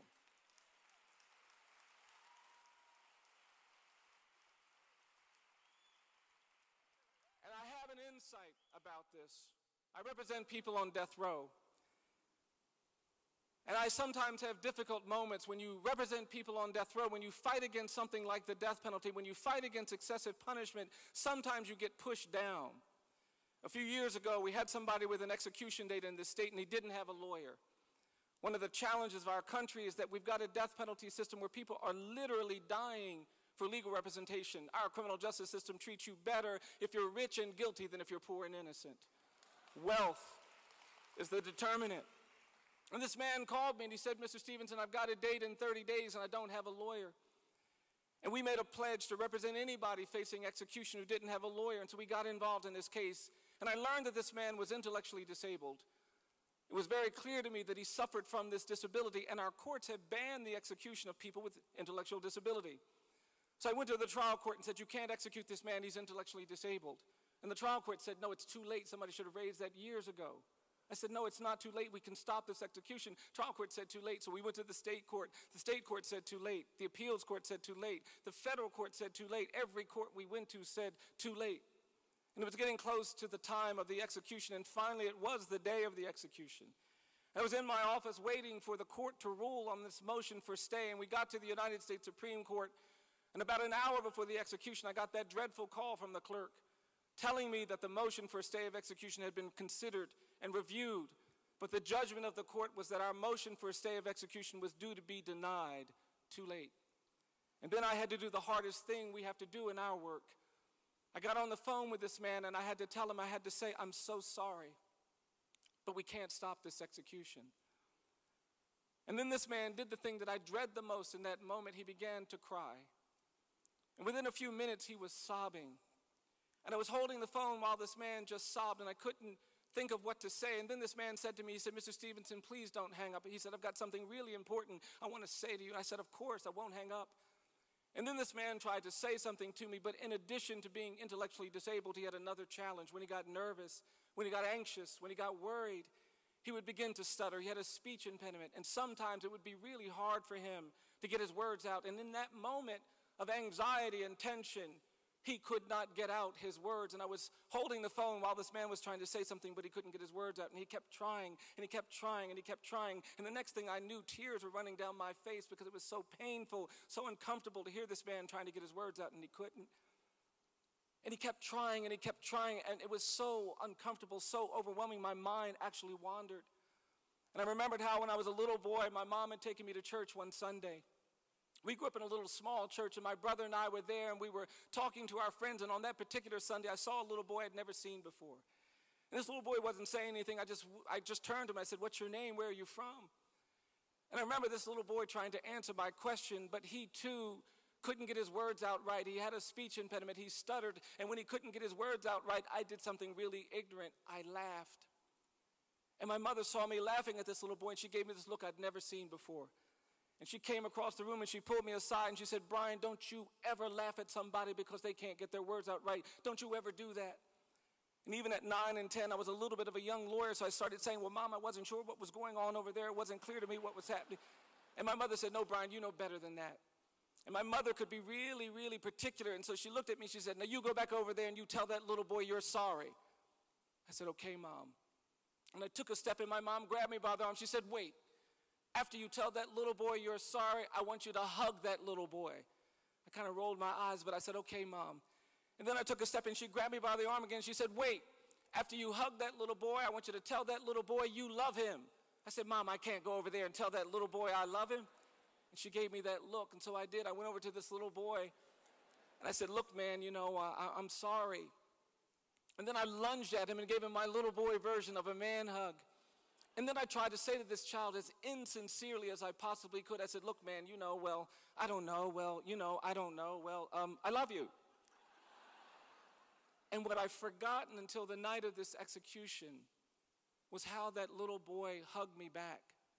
And then I remembered how he whispered flawlessly in my ear, he said, I love you too. And I was thinking about that while this condemned man was trying to get his words out, and finally he got his words out. And he said, Mr. Stevenson, I want to thank you for taking my case. And then this man said to me, he said, Mr. Stevenson, I want to thank you for fighting for me. And then the last thing this man said to me, he said, Mr. Stevenson, I want you to know that I love you for trying to save my life. He hung up the phone. They pulled him away. They strapped him to a gurney, and they executed him. I hung up the phone, and I said, I can't do this anymore. It was that moment of crisis where I just didn't think I could keep doing this. It had been a long time. It had been a long road. I just kept thinking about how broken that man was, and I couldn't get the question out of my head, why do we want to kill all the broken people? What is it about us that when we see brokenness, we want to crush it and hurt it and throw it away? And then I realized something I hadn't realized before. I realized that I represent broken people. My clients have been broken by poverty, broken by racism, broken by discard, broken by disability. I represent the broken, and then I realized I work in a broken system. The people with power won't get proximate. They've locked into fear and anger. They've lost their hope. They won't do justice. And in that moment, I said, I can't do this anymore. And I sat down, and I had that conversation you have when you're in crisis. I started asking myself, why do I do what I do? And I was sitting there in agony, started thinking about why I do what I do, and all of a sudden I had this insight. I had this realization. And what I realized shocked me. That was the night I remembered, I learned why I do what I do. And what I learned is I don't do what I do because I've been trained as a lawyer. I don't do what I do because someone has to do it. I don't do what I do because it's important. I don't do what I do because if I don't do it, no one will. I don't even do what I do because it's about justice and human rights. That night I realized that I do what I do because I'm broken too. And the truth is, if you stand for justice, if you do the hard work, if you have to walk the walk of Elizabeth Eckford, if you have to be in the difficult places like Ruby Sales, if you have to be battered and beaten like John Lewis, if you have to hold your mentor in your arms while he's bleeding to death, you will get broken. But I realized something else that night, that it is in brokenness that we understand what it means to be human. It's the broken that can teach us the way justice works, the way mercy works, the way love works. And so tonight we are taking this broken history, this denial of inequality and injustice, and we're trying to do something with it. Montgomery is not a perfect place. It's a broken place because we haven't done all the things we need to do to get to justice, but I am persuaded tonight that we can do it. And I learned something from these people we've honored, and it's a kind of a surprise what I've learned from them. And I've been thinking about this a lot because we've been working on the museum, we've been working on the memorial, and sometimes when you read the stories of enslavement, they're devastating. You read about the lynchings, they're hard to hear. And I think about this history, and I think about what happened to black people in this country who were enslaved, and they were told they were going to be free at emancipation, but we didn't give them freedom, we gave them terrorism. We pulled them out of their homes, we burned them, we drowned them, we hanged them, and we told them they would be safe, but we didn't give them safety, we gave them segregation. And people like the wonderful people we celebrated tonight, they marched for freedom and for civil rights, and we were told we were going to be equal, but we're not equal, we were given mass incarceration. And so there's a lesson here I'm trying to figure out. I want to know how we got over, how we endured, how did those four parents find ways to keep moving. And what I've discovered in doing this research and putting this museum together and making this memorial happen, what I've discovered is that we've gotten over, we've found a way to keep looking for freedom because we have chosen to stay on the side of love. And I want to say something about that. Because to endure, you have to hold on to your capacity to love.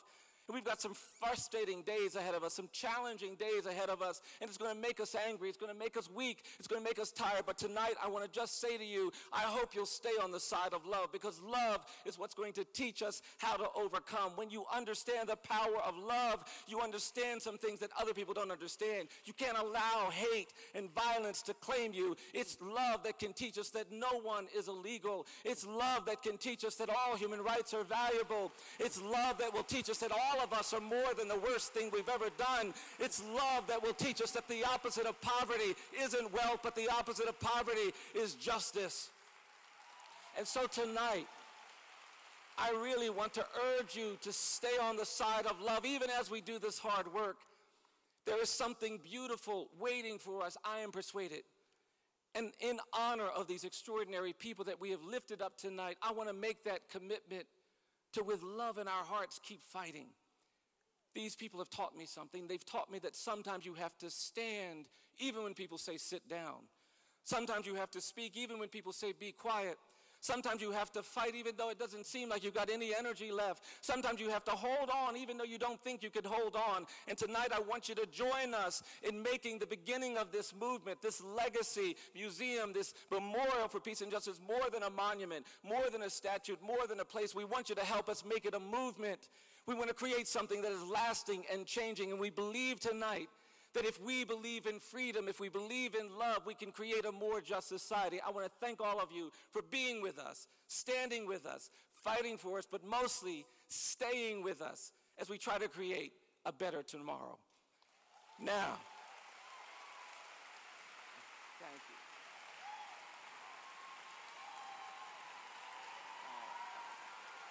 Thank you.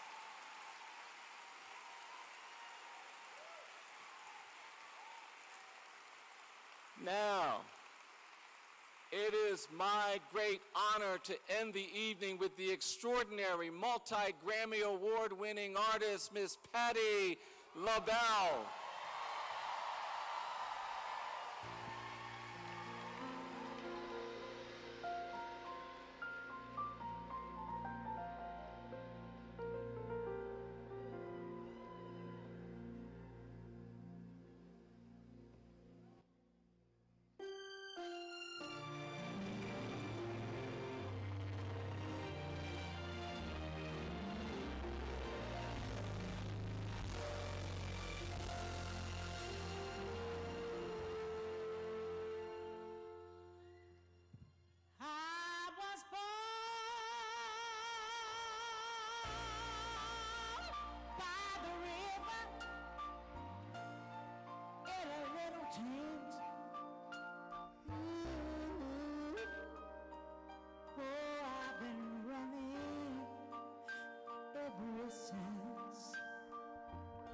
been a long time, people coming.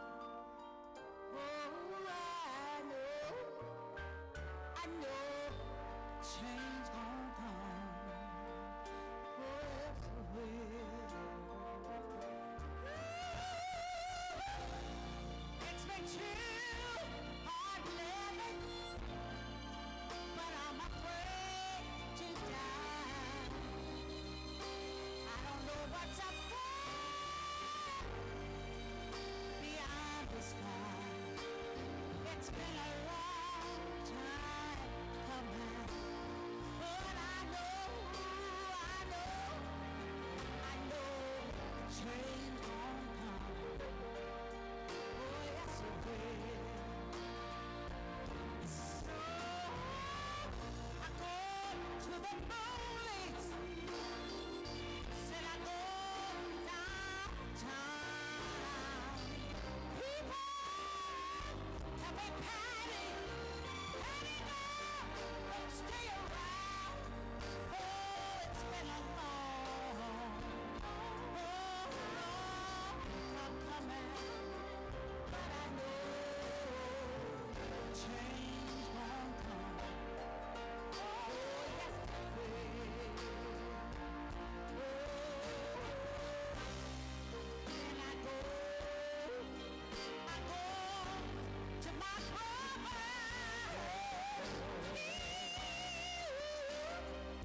I said, brother, help me please.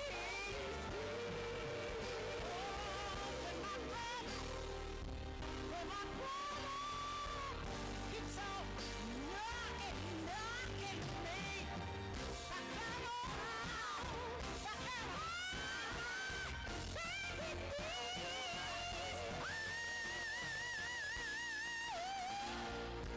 every time that I pull out, I wouldn't last for long.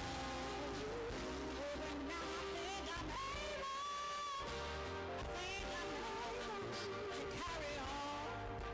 Oh, it's been a long coming, but I know, but I know.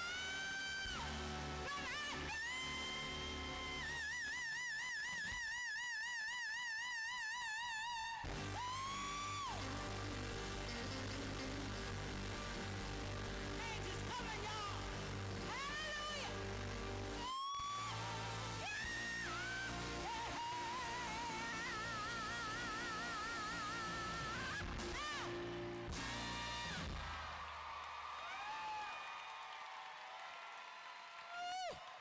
A change is coming. We have to get a change soon. It's necessary. It's so needed. A change is coming, and someday soon, we'll all be over that wonderful rainbow. Thank you so much. God be with everyone. Thank you.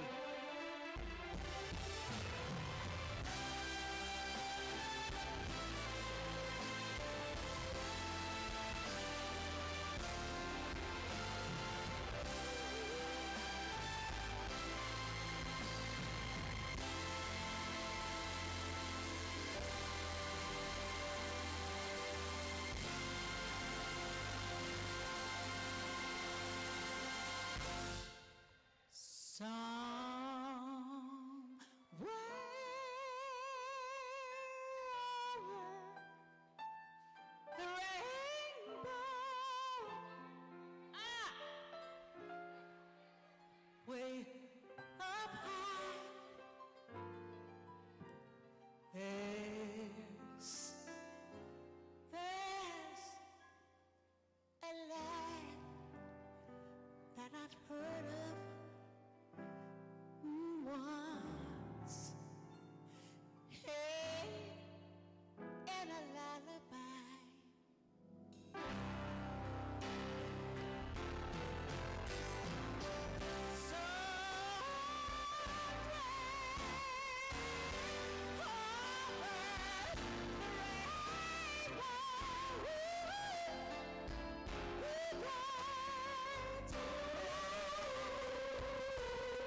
and peace. God bless you. Ooh, somebody get in my shoes. Woo!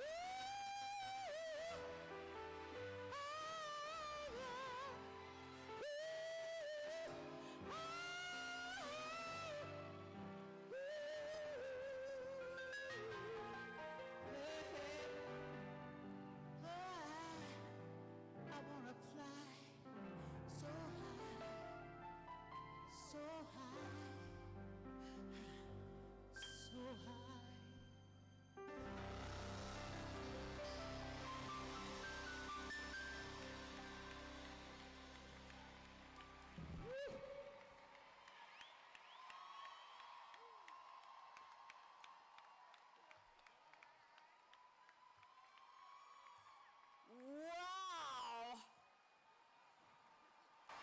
Wow. What an amazing night this has been. I don't know about everybody else in this room, but my heart and my soul are filled. Thank you, Mr. Stevenson, for taking our case.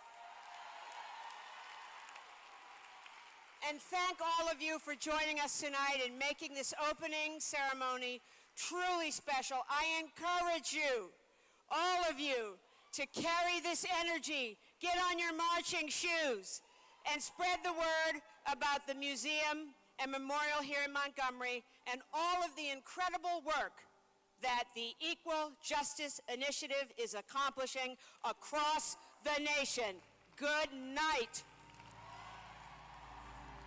So Ruby, first and foremost, what does this memorial, this museum, mean to you personally?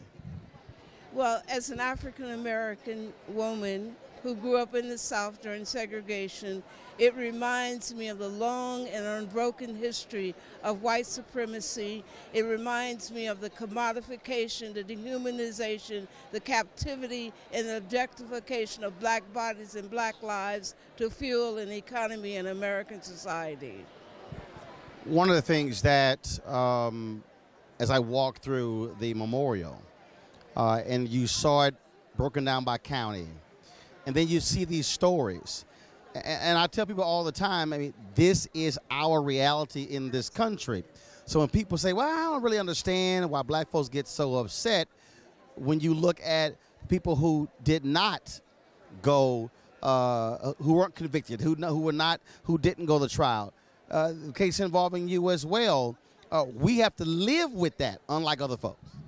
Absolutely, it is out. We have to live with it. It has been our story, but that's just not the whole story. The story is that despite all of what we faced, despite the people who did not wish for us to survive, that we survived and we thrived, and strong people kept coming, and they were not able to break us. And this monument is a testimony to the fact that no matter what they did to us, we kept on struggling, we kept on hoping, and we kept on tilling generations for the day of the great Jubilee. Well, that's why it amazes me when I hear some people say, oh, black folks, you always victims. I'm like, no.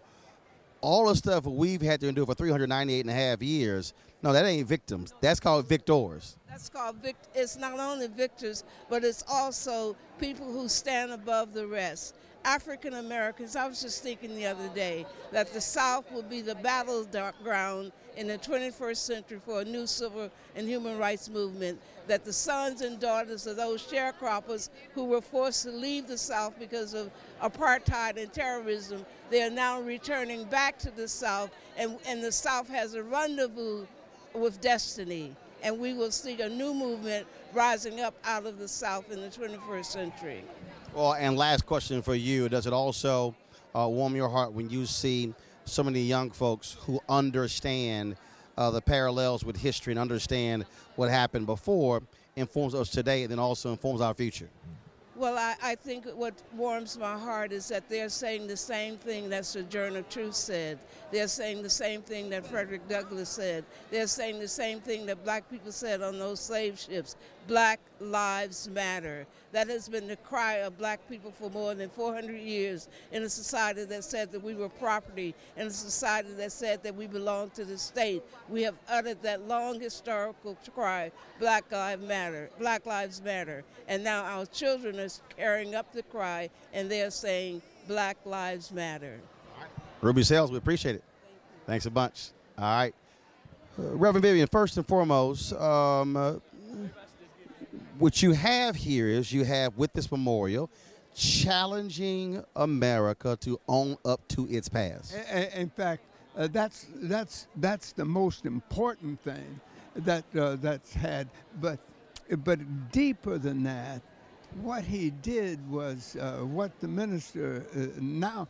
Listen, isn't it interesting that the best preaching we had didn't come from a preacher? Is that and I'm one and I say it, right? Right? It's because this man has put together overnight with new ideas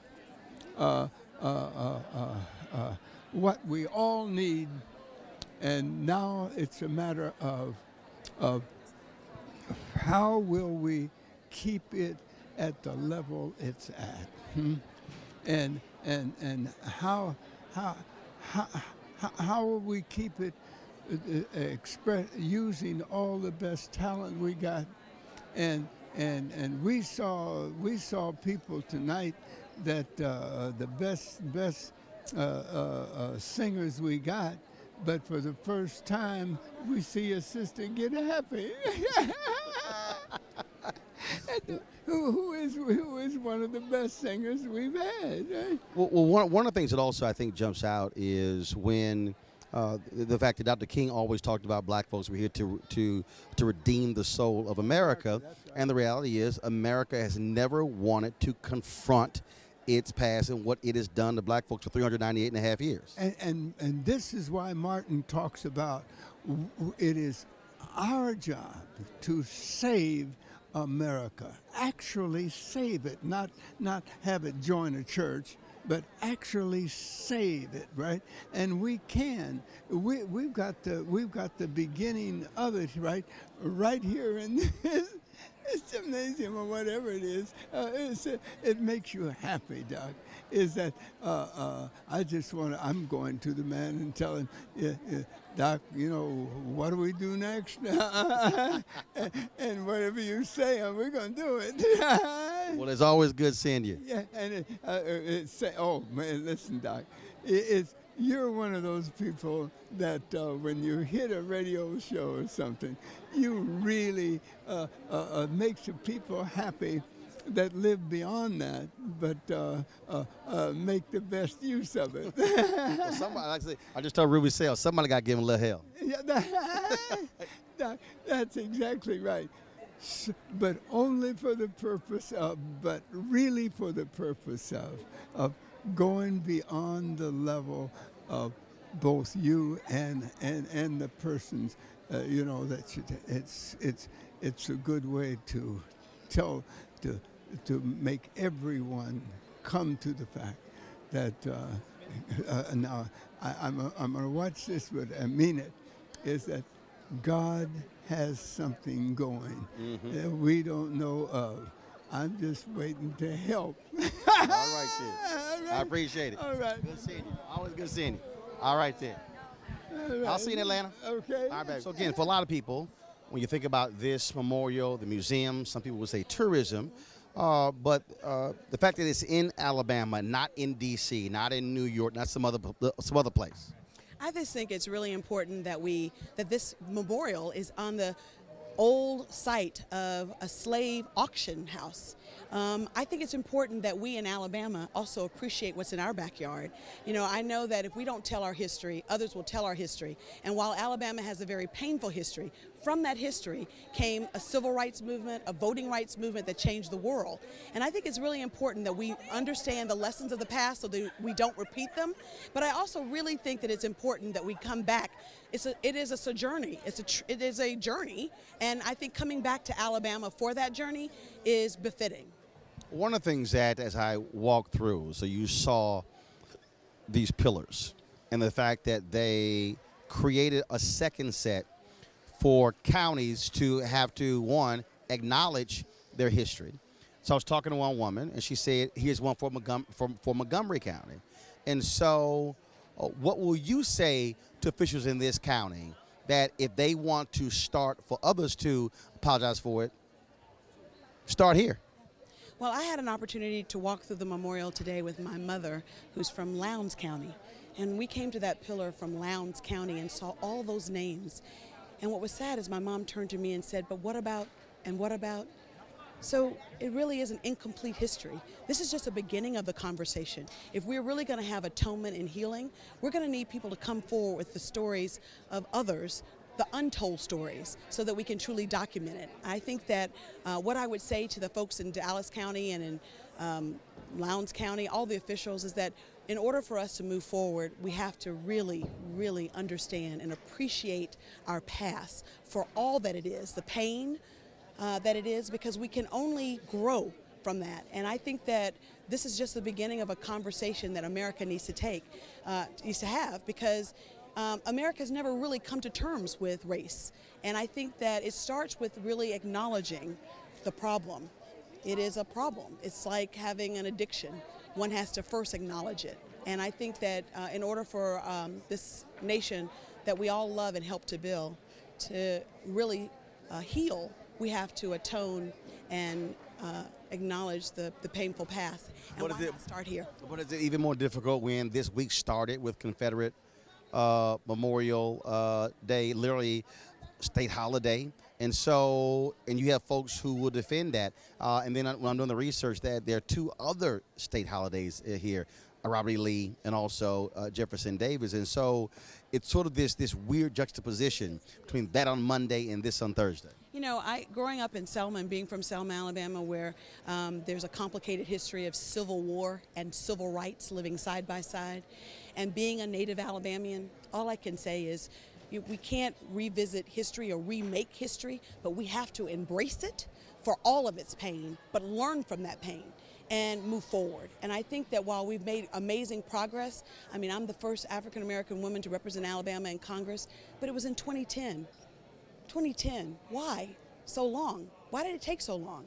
And I think it's important that we really take a hard look at the past and really understand from whence we come in order to move forward. All right, cool. Thank you. Appreciate it. He's got it. Whatever the biz, he's on it. Whatever it is, he's got the scoop, the facts.